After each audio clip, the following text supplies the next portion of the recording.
Galaicos, un pobo entre dos mundos, pretende converterse en referencia no que se refire á promoción do patrimonio histórico e cultural nun momento en que a Unión Europea está a animar as administracións a promover proxectos deste tipo con motivo do Ano Europeo do Patrimonio.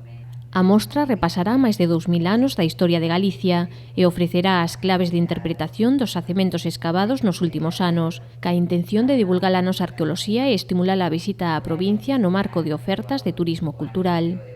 Como saben, estamos a desenvolver un programa integral para a posta en valor dos xacementos galaico-romanos que temos na provincia de Pontevedra e que ademais forman parte fundamental da nosa estrategia de promoción turística, xa que hoxe hai millóns de persoas que se moven no mundo para ir a disfrutar de este tipo de actuación, este tipo de propostas.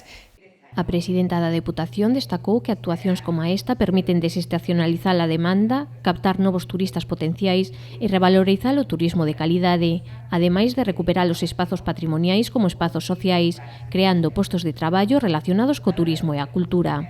A exposición, composta por entre 60 e 70 pezas e dotada con recursos de carácter didáctico e audiovisuais, arrincará a finais deste ano en Madrid, no Museo Arqueolóxico Nacional, e dende alí partirá entre o 2019 e o 2020 cara ao Museo de Prehistoria de Valencia, o Museo Nacional de Arqueoloxía de Cataluña e o Museo de Pontevedra. En cada unha destas cidades a mostra manterase entre 4 e 6 meses.